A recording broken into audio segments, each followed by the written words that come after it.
On a hillside on the island of Ithaca, an archaeologist turned over a broken piece of roof tile, Mycenaean clay, thousands of years in the ground, and pressed into the surface, before it was ever fired, was a name. The name was Odysseus.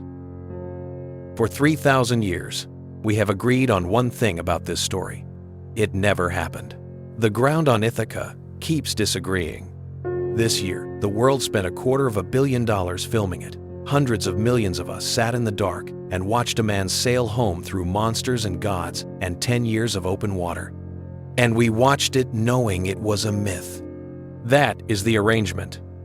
You do not walk out of that theater asking whether the Cyclops was real. But that is not the question archaeologists have been asking. They have been asking something much narrower and much harder to wave away. Not whether there was a Cyclops, whether there was a man, whether there was an island, whether there was a war he came home from, and if there was, whether we can find the day he walked back through his own door. There is an answer to that last one, and it is not vague. It is not a century, or a generation, or a rough era. It is a single day, April 16th, in the year 1178 BC. Tonight, we are going to look at how anyone could possibly claim to know that, and by the end, I think the myth is going to look less like a fairy tale and more like something far stranger, a memory that survived 400 years without a single written word to carry it. Start with the island, because the island is where the whole thing cracks open. Homer does not treat Ithaca vaguely. In the 9th book of the Odyssey, Odysseus introduces himself, and he describes his home with the specificity of a man who actually knows a coastline. He says it is low. He says it lies farthest out to sea. He says it lies toward the darkness, toward the setting sun, while the other islands lie apart from it, toward the dawn. Those are not poetic flourishes. Those are 3 geographic claims, and any one of them can be checked. So go and check them. There is an island in the Ionian Sea today called Ithaca. It has carried that name continuously since antiquity, and it fails all 3 tests. It is not low. It is mountainous, spined with steep ridges, rising sharply out of the water. It is not farthest out to sea. The much larger island of Cephalonia sits between it and the open Mediterranean, blocking it entirely from the west. And it does not lie toward the setting sun relative to its neighbors. It lies to the northeast of the biggest of them. 3 claims, 3 failures. Now, the easy conclusion is the one most people reach immediately. Homer made it up. He was a poet, not a surveyor. He was working from hearsay, or from imagination, or from a landscape that never existed outside the song. Case closed. Except, this problem is not new. Ancient readers noticed it too. Writing in the 1st century, the geographer Strabo, a man who took the physical world extremely seriously, wrestled with these same lines and could not make them sit still. He tried reinterpreting the words. He tried arguing that the terms meant something other than what they appear to mean. He was not satisfied. And he was closer to the source than we will ever be, working with texts and local knowledge that no longer exist. For most of 2,000 years, that was where it stayed. An inconsistency, a footnote, a small embarrassment in an otherwise magnificent poem. Then, in 2005, a man who was not an archaeologist looked at a map. Robert Biddlestone was a British management consultant. That detail matters because it explains both why he saw what he saw and why the academic world was slow to take him seriously. He was not trained to defend an existing consensus. He was trained to notice when the data does not fit the model. And what he noticed was this. If you look at the western edge of Cephalonia, there is a peninsula called Paliki. It hangs off the main island, connected by a narrow neck of land called the Thynia Valley. Paliki is low. It is the flattest significant landmass in the region. Paliki lies farthest out to sea. There is nothing between it and the open water to the west. And Paliki lies toward the setting sun, while the other islands of the group lie apart from it toward the dawn. All 3. Every one of Homer's claims satisfied precisely by a piece of land that is not currently an island, which is, of course, the enormous problem with the theory. Paliki is a peninsula. It is attached. Odysseus did not rule a peninsula. So Bittlestone made a much bigger claim, and this is where it stops being a clever map observation and becomes a testable scientific proposition.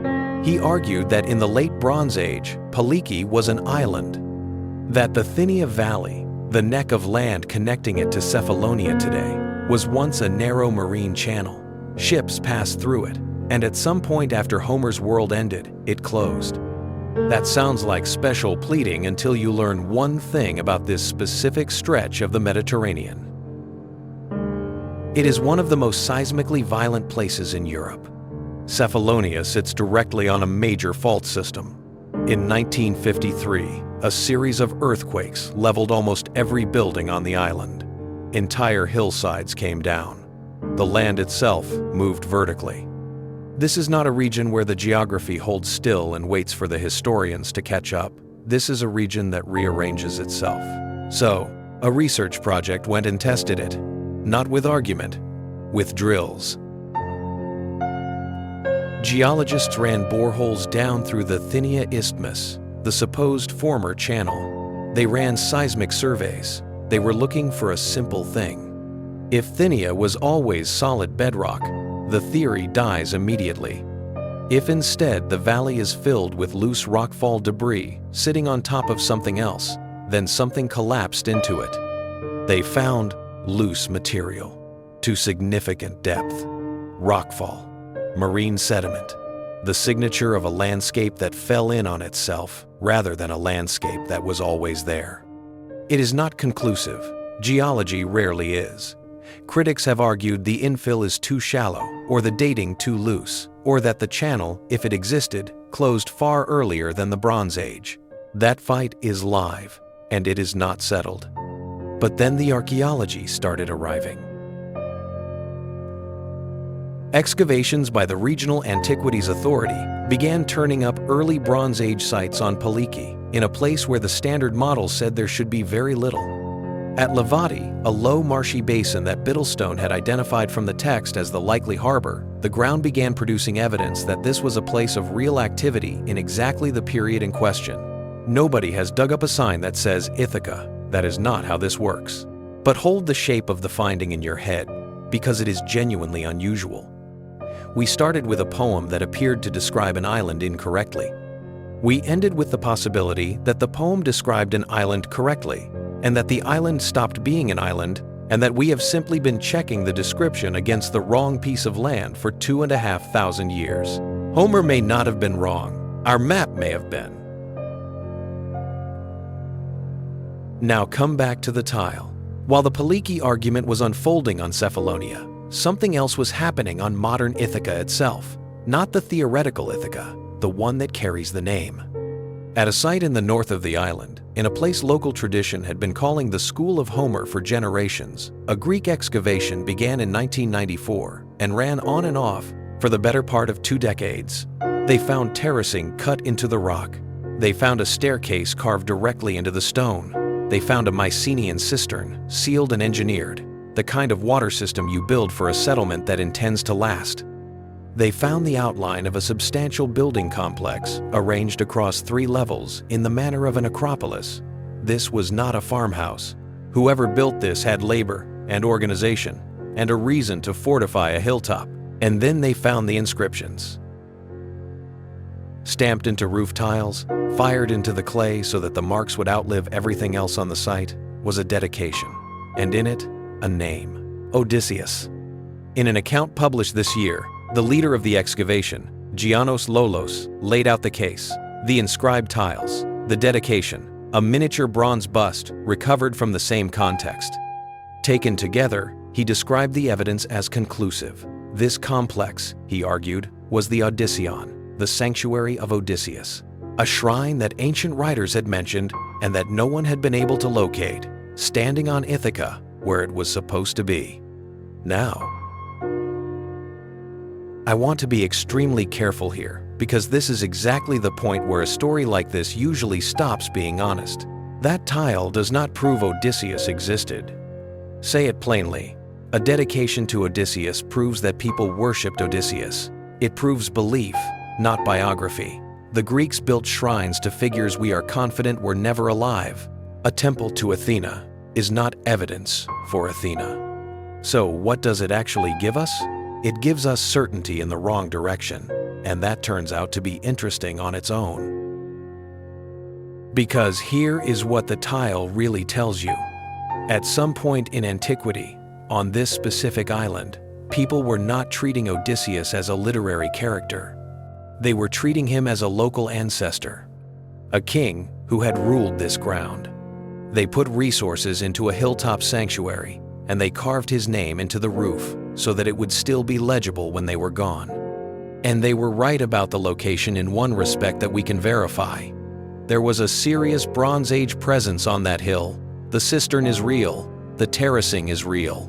Something meaningful stood there in the correct period. Hero cults in the Greek world did not usually attach themselves to empty hillsides at random.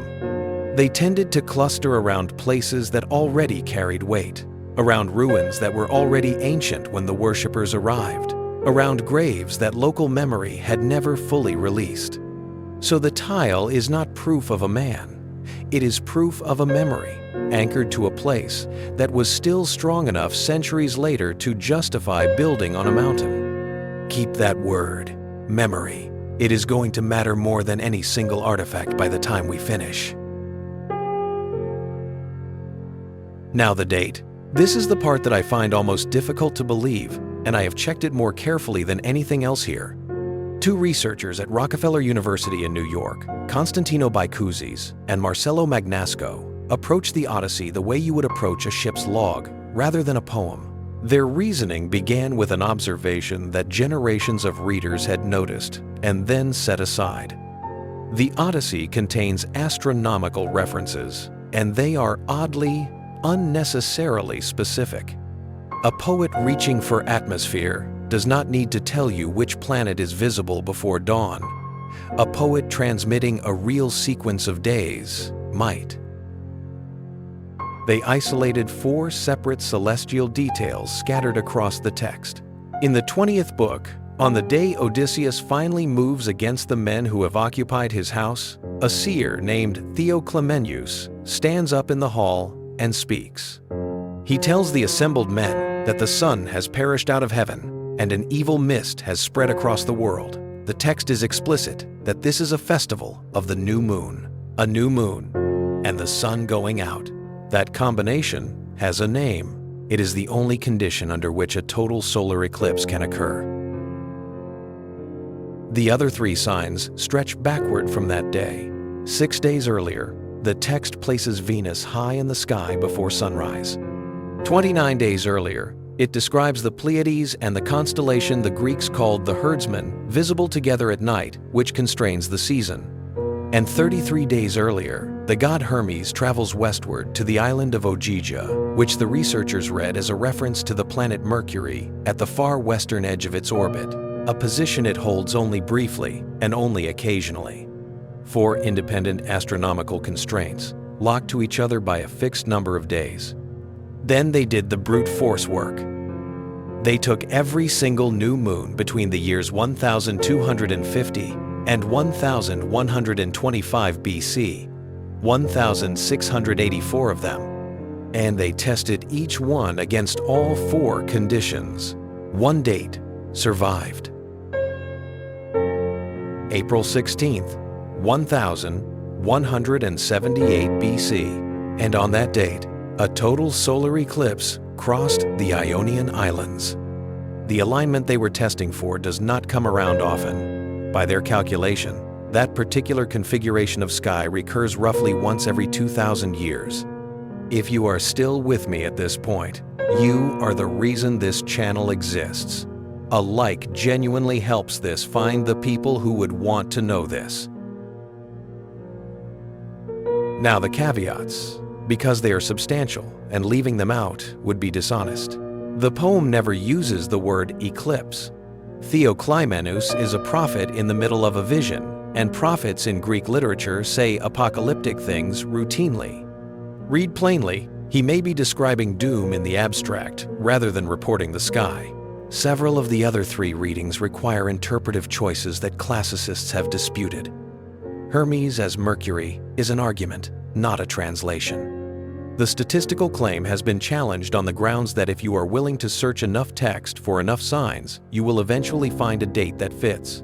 And Magnasco himself was clear about the limits. He said that if the analysis holds, it does not demonstrate that Odysseus returned home. It demonstrates that Homer possessed detailed astronomical knowledge of a period centuries before his own. But sit with that for a moment, because I think he understated how strange his own conclusion is. The Odyssey was composed in something close to its final form around the 8th century BC. The eclipse is 1178. That is a gap of roughly 400 years. There is no writing in Greece for most of that gap. The script used in the Mycenaean palaces disappears when those palaces burn, and Greece does not write again for centuries. So if the sky in that poem is real, it did not travel to Homer on a document. It traveled in the mouths of people. Sung, memorized, handed from one generation of performers to the next, across 400 years, and the total collapse of the civilization that produced it, arriving intact enough that a computer could still read the date out of it 3,000 years later. That is not a smaller claim than the one about Odysseus. In some ways, it is a much larger one. And I know the objection you are forming right now, because it is the correct objection. Human memory is not a hard drive. Stories drift, details get swapped, exaggerated, lost. 400 years of retelling should turn an accurate sky into mush. That was the assumption for a very long time. Then somebody went and tested it in the field. In the 1930s, a Harvard classicist named Milman Parry became convinced that the Homeric poems had not been written in the way we assume writing works. He noticed that the text is built out of repeating blocks, fixed phrases attached to particular characters that recur in exactly the same metrical position over and over. Gray-eyed Athena, the wine-dark sea, rosy-fingered dawn. To a modern reader, that looks like a stylistic tick or laziness.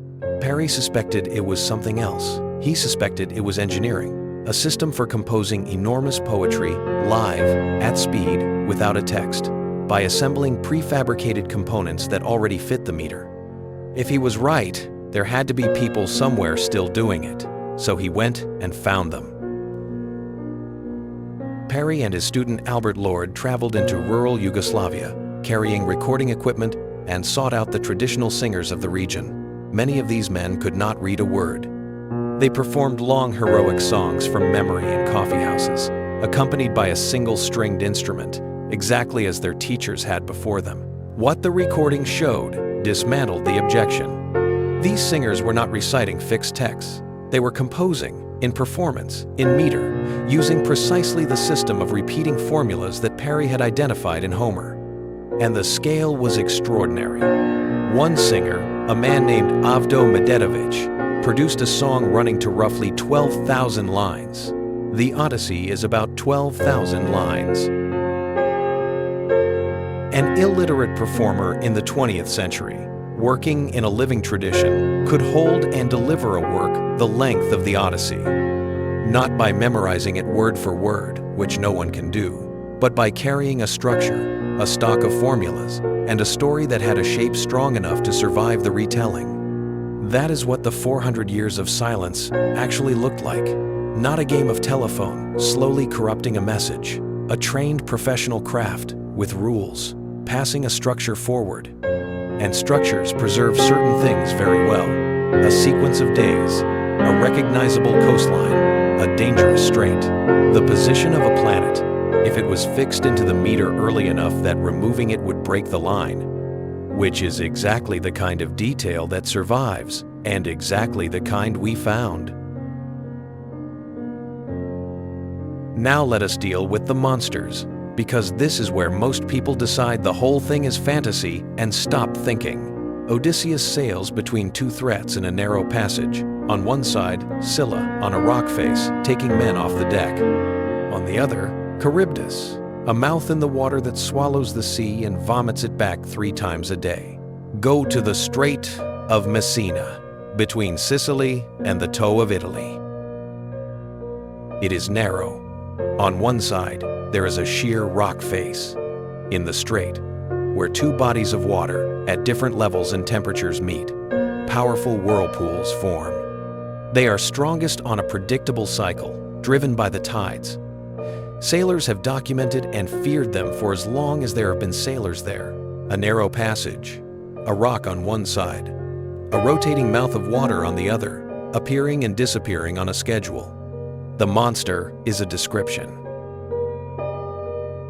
Then, the Cyclops, a giant, roughly human in shape, with a single enormous eye in the center of the forehead. In the caves and quarries of Sicily and Malta, there are fossil skulls. They belong to a species of dwarf elephant that lived on those islands, an animal shrunk by isolation to a fraction of its mainland size. The skull is large, but not impossibly so.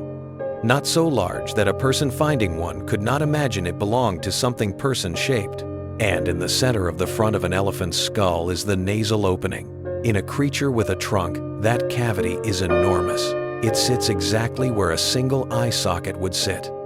The actual eye sockets are set far back on the sides and are easy to miss in a partially buried or damaged specimen. The paleontologist Othenio Abel proposed this connection over a century ago. Picture the discovery honestly. You are a sailor. You are 3,000 years from the concept of a fossil. You go into a cave for shelter, and you find in the wall the skull of an enormous human-like thing with one socket in the middle of its face. You would not invent a monster. You would report one. And this reframes the entire poem in a way I think is genuinely important. Before charts, before written sailing directions, before any reliable way to record a coastline, how do you transmit dangerous information across generations of sailors who cannot read? You do not hand them a document. You hand them a story that they cannot forget. Do not sail into that strait becomes a monster that eats your crew. Do not go ashore on that island becomes a giant who traps you in a cave. Do not linger in that harbor becomes men who eat a flower and lose their will to leave. The Odyssey, read this way, is not a fantasy about the sea. It is the Mediterranean itself, described by people who had no other instrument for describing it. Every monster is a warning with a location attached. Before we close, there is one more thing you need, because it establishes what the phrase "just a myth" is actually worth. For roughly 2,000 years, the educated position on Troy was that Troy was fiction, a setting, a stage the poets built. Serious people did not go looking for it, in the same way serious people do not go looking for Camelot. In 1870, a wealthy German businessman named Heinrich Schliemann started digging at a mound in northwestern Turkey called Hisarlik. Schliemann was, by modern standards, close to a disaster. He dug fast and violently. He drove a trench straight down through the mound and destroyed archaeological layers that can never be recovered. He was wrong about which city he had found, and he made claims about his discoveries that later work has not supported. He was also right about the only thing that mattered. There was a city. In fact, there were 9 of them, built one on top of another across thousands of years, each rising from the wreckage of the last.